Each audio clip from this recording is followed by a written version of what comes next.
Thai Pares and Tapos Thai Pares overload with direct ice cream ready to for 1 month. Good morning, nandito na naman tayo sa Diwata Pares Overload. Ayan, bumisita na naman ang ating batcher na si Fatima Char lang.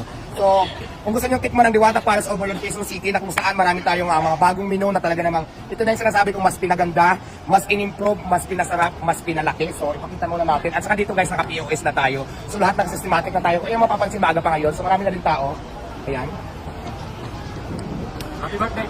Tapos syempre, mayroon pa rin dito sa mga tent natin. Ayan guys, tapos syempre ang ating cashier, dito tayo mag-order. Let's go! So kung mag-order ka dito sa cashier, tapos makikita mo na yung mga menu natin, ayan. Dito ang order natin, tapos plus menu makikita nyo na. So ayan, ang kagandahan dito guys, kasi marami tayong binagdag na mga menu na talaga namang pag-uusapan nyo na naman yung menu ko na napakasarap. Tapos hindi lang yan guys, yung Diwata Pares Overload Quezon City branch, tumatanggap kami ng mga event, katulad po ng birthdays, Christmas party event, may package foods na rin kami kung gusto nyo, kung 100 packs sa'yo, 500 packs.